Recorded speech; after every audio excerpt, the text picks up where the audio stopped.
Hi guys, இன்றைக்கி உங்கள் எல்லாருக்கும் தெரிஞ்ச விடாமுயற்சி படத்தோட ரிவ்யூ தான் பார்க்க போகிறோம். படம் வீண் முயற்சியா இல்லை படம் நல்லா இருக்கா, ஆளுக்கு ஒன்று சொல்கிறாங்க. ஸோ என்ன கேட்டிங்கன்னா படம் நல்லா இருக்குது நல்லா இல்லைன்னு ஒரு வார்த்தையில் சொல்லவே முடியாது. நிறைய விஷயம் எனக்கு படத்தை ரொம்ப பிடிச்சிருந்துச்சி, ஒரு சிலது அந்தளவு எனக்கு ஒர்க்கும் ஆகாமையும் போயிருந்துச்சு. ஸோ ஓவராலாக இந்த ரிவ்யூவில் பார்க்கலாம். அண்ட் நோட் பண்ணிக்கோங்க, இந்த ரிவ்யூவில் ஸ்பாய்லர்ஸ் இருக்கும். ஸ்பாய்லர்ஸோடு சொன்னால் தான் எனக்கு தெரிஞ்சு இந்த படத்தை பற்றி பேசவே முடியும்னு நினைக்கிறேன் சீன்ஸை. So let's go. படத்தோட ஃபஸ்ட்டு 30 மினிட்ஸ் த்ரிஷா அஜித் இவங்க 2 பேருக்கும் இடையில உள்ள அந்த லவ், அந்த ரிலேஷன்ஷிப் எப்படி ஸ்டார்ட் ஆச்சு, இன்றைக்கி டிவோர்ஸ் வரைக்கும் வரதுக்கு காரணம் என்ன அப்படிங்கிறத நான் லீனியரில் ரொம்ப சூப்பராகவே காட்டியிருந்தாங்க. பொதுவாக கமர்ஷியல் படங்களில் எடுத்தோன்னே ஹீரோக்கு வேலை என்ன இருக்கும்னா லவ் பண்ணுறது தான் இருக்கும். அப்புறம் கதைக்குள்ளே போனதுக்கப்புறம் அந்த லவ் என்னாச்சு, அந்த லவ்வர் என்னானாங்க அப்படின்னு காட்டவே மாட்டாங்க, அப்படியே விட்டுருவாங்க. பட் இந்த படத்தில் கதை டிமாண்ட் பண்ணுது இந்த லவ் ஸ்டோரியை. ஸோ அந்த 30 மினிட்ஸ் ரொம்ப சூப்பராகவே இருந்துச்சு. அண்ட் ஆல்சோ அதில் ரொம்ப முக்கியமான விஷயம் என்ன நோட்டீஸ் பண்ணணும்னா, அஜித் மாதிரியான அவ்வளோ பெரிய ஒரு ஹீரோ, அவரோட ஒய்ஃப் த்ரிஷா, அவங்களுக்கு இன்னொருத்தர் கூட அஃபேரு, அதனால் ஒரு டிவோர்ஸ் அப்ளை பண்ணுறாங்க அப்படிங்கிறது பயங்கர ஒரு சென்சிட்டிவான ஒரு விஷயம். என்னடா சொல்கிறீங்க அப்படிங்கிற மாதிரி இருந்துச்சு தேட்டரில் டக்குன்னு. பட் அதை ரொம்ப சூப்பராகவே ஹேண்டில் பண்ணியிருந்தாங்க. கொஞ்சம் பிசிறு தட்டினாலும் தேட்டரில் தப்பாக கத்துறதுக்கோ ஒரு வாய்ப்பு இருக்குது. பட் அது ரொம்ப சூப்பராகவே ஹேண்டில் பண்ணியிருந்தாங்க படத்தில். கண்டிப்பாக அதெல்லாம் பாராட்டியே ஆகணும். ஃபஸ்ட் ஹாஃபில் அஜித் லிட்டரலாக ஒன்றுமே பண்ண மாட்டார். ஒரு காமன் மேன் இப்படி ஒரு சுச்சுவேஷனில் போய் சிக்கிக்கிட்டான். ஸோ அங்கே என்ன பண்ணுவாங்கிறத ரியலிஸ்டிக்காக காட்டியிருக்காங்க. ஆக்சுவலாக அது ரொம்ப நல்லாவே இருந்துச்சு. ஏன்னா அவருக்கு அங்கே சுற்றி என்ன நடக்குதுன்ட்டு ஒன்றுமே புரியல, நமக்குமே ஆடியன்ஸாக பார்க்குறப்போ ஒன்றுமே புரியலங்கும்போது ஸோ இங்கே என்ன தான் நடக்குது அப்படிங்கிற அந்த டென்ஷன் சூப்பராகவே பில்ட் ஆச்சு. ஸ்க்ரீன் ப்ளே ரொம்ப நல்லாவே பண்ணியிருந்தாங்க. அதுமாதிரி அங்கங்கே வர இந்த ட்விஸ்ட் அண்ட் டர்ன்ஸ் அப்படிங்கிறது ஃபஸ்ட் ஹாஃபில் சூப்பராகவே ஒர்க் ஆயிருந்துச்சு.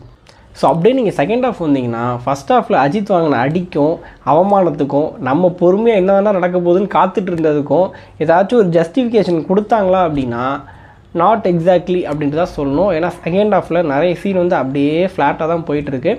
ஒரு கட்டத்தில் அஜித் டேக் சார்ஜ், அஜித் அந்த ஆக்ஷனில் இறங்குறதுங்கிறதே ரொம்ப லேட்டாக தான் வருது செகண்ட் ஹாஃபில். ஓகே, அதுக்கப்புறம் பயங்கரமாக படம் பீக்காக எலவேட் ஆச்சா அப்படின்னா அதுவுமே இல்லை. அந்தளவுக்கு நம்ம வெயிட் பண்ணதுக்கு ஒரு ஒர்த்தாக இல்லை அப்படின்னு தான் சொல்லணும். அதுக்காக நான் அஜித் இப்போ 100 பேர் அந்த இடத்துல தூக்கி போட்டு அடிக்கணும் அப்படின்ட்டு நான் சொல்லவே இல்லை. இப்போ ஃபார் எக்ஸாம்பிள் அந்த கார் சீன், அந்த காரில் தான் ஃபஸ்ட்டு ஆரவ் கூட அஜித் ஆக்ஷனில் இறங்குவார். அந்த சீன் பக்காவாக இருந்துச்சு, ரொம்ப சூப்பராகவே இருந்துச்சு. இப்போ அந்த சீனை முடித்து அந்த போலீஸ் கார் எடுத்துகிட்டு அவர் நேராக ஒரு இடத்துக்கு போகிறாரு. அங்கே போயிட்டு அங்கே ஒரு சின்ன சீன் தான் நடக்குது. அங்கேருந்து வில்லன் எங்கே இருக்கான்னு கேட்டுட்டு அந்த வில்லன் இருக்கிற இடத்துக்கு போகிறாரு. அவ்வளோதான், படம் முடிஞ்சு. அங்கே போனால் கிளைமேக்ஸ் அவ்வளோதான், போயிட்டு வாங்க அப்படின்ட்டாங்க. ஏன்னா இவ்வளோ தானா, இதுக்கு தான் இப்போ நாங்கள் இவ்வளோ நேரம் ஃபஸ்ட் ஹாஃபில் பொறுமையாக என்ன தான் நடக்கும்னு உட்காந்துது. இப்போ நீங்கள் காட்ட போகிற இந்த ஒரு அரை மணி நேரம் போர்ஷனுக்கு தானா அப்படிங்கிற மாதிரி ஆயிடுச்சு. அந்த இடத்துலலாம் அனிருத் அப்படிங்கிற ஒரு மனுஷன் இல்லைன்னா பார்த்து அப்படியே எல்லாம் இப்படி தான் உட்காந்து பார்த்துருப்பாங்க. அனிருத் தான் உட்காந்து ஃபுல்லாக மியூசிக் போட்டு எலவேட் பண்ணிக்கிட்டே இருக்காரு. ஸோ அந்த போலீஸ் கார் எடுத்துகிட்டு அர்ஜுன் நேராக ஒரு வீட்டுக்கு போவார். அங்கே ஒரு பாட்டி இருப்பாங்க. அந்த பாட்டிக்கெலாம் ஒரு இன்ட்ரோ, அந்த பாட்டி யார் அப்படிங்கிறதுலாம் நல்லாவே காட்டியிருப்பாங்க. அப்புறம் அந்த பாட்டி நல்லா இவ்வளோ பெரிய துப்பாக்கி தூக்கிட்டு வரும். ஸோ இப்போது என்னடா அந்த பாட்டி திடீர்னு இவ்வளோ பெரிய துப்பாக்கி தூக்கிட்டு வந்துட்டு ஏதோ நடக்க போகிறான்னு நம்ம நினைக்கிறதுக்குள்ளே அந்த பாட்டி சுட தெரியாமல் சுட்டு அதுவே செத்து போயிடும். பாட்டி மட்டும் இல்லை, ஆக்சுவலாக படத்தில் வர எல்லா வில்லன்ஸுமே அப்படி தான். இப்போ நீங்கள் ரெஜினா எடுத்துக்கிட்டிங்கன்னா, ரெஜினா அர்ஜுன் அவங்க லவ் பண்ணி எப்படி மென்டல் அசைன்லேருந்து தப்பிச்சாங்க அப்படிங்கிறதெல்லாம் ரொம்ப சூப்பராக காட்டியிருந்தாங்க. அந்த பிகினிங் ரொம்ப சூப்பராகவே இருந்துச்சு. பட் அவ்வளோ ஒர்த்தாக அவங்கள எண்ட் பண்ணாங்களா அப்படின்னு பார்த்தா, இப்போ ரெஜினாலாம் ஒரு நிமிஷம் கூட அர்ஜுன் அதாச்சும் அந்த அஜித் கேரக்டர் கூட ஃபைட் பண்ணியிருக்காது கிளைமேக்ஸில். அப்போ தான் வந்திருக்கும் ஒரு 30 செகண்ட்ஸ் அப்படி ஃபைட் பண்ணோம், கால் தரு மாதிரி கீழே ஆசிட்டில் செத்து போயிடும். அதேமாதிரி தான் ஆரவ் டக்குன்னு மிஷினை மூஞ்சில் போட்டு செத்து போயிடுவாப்பில். ஆரவ்லாம் ஃபஸ்ட் ஹாஃபில் அந்த நெகட்டிவ் ஷேடுங்கிறத அவ்வளோ சூப்பராக பண்ணியிருப்பாப்பில். அவரை பார்த்தாலே பயப்படணுங்கிற அளவுக்கு ரொம்ப சூப்பராக இருந்துச்சு. பட் அவரையுமே டக்குன்னு முடிச்சிட்டாங்க. லைக்வைஸ் அர்ஜுன். ஸோ படத்தில் எல்லா வில்லன்ஸுமே பார்த்திங்கன்னா ரொம்ப சூப்பராக ஸ்டார்ட் பண்ணி அந்த பில்டப்லாம் கொடுத்து ரொம்ப சூப்பராக கொண்டு போயிருந்தாங்க. பட் ஒரு கட்டத்தில் டக்குன்னு முடிச்ச மாதிரி இருந்துச்சு. இன்னும் கொஞ்சம் ஏதாச்சும் ப்ளே பண்ணியிருக்கலாம் அப்படிங்கிற ஒரு ஃபீல் கொடுத்தது. படத்தில் அனிருத்தோட மியூசிக் வரும்போது மட்டும்தான் நமக்கு கத்தணும் அப்படிங்கிற ஒரு மோடுக்குள்ளே நம்ம போகிறோம். நிறைய சீன்ஸ் பார்த்திங்கன்னா அவர் மியூசிக் போட்டு எலவேட் பண்ணி தான் அந்த சீன் ஓகே நல்லா தான் இருக்குது அப்படிங்கிற மோடுக்கே கொண்டு போகிறாரு.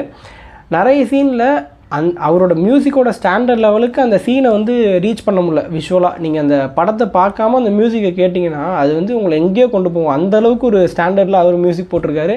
இதை தாண்டி அங்கங்கே ஒரு சில மொமெண்ட்ஸ் கொஞ்சம் நல்லா இருந்துச்சு. ஃபார் எக்ஸாம்பிள் அந்த ரெஜினா மூஞ்சி ஃபுல்லாக ஆசிட் ஊற்றி அவள் சாவ போகிற நிலமையில் டக்குன்னு அர்ஜுன் போயிட்டு you are still beautiful, still கூட சொல்ல மாட்டார், யூ ஆர் பியூட்டிஃபுல் அப்படிம்பாரு.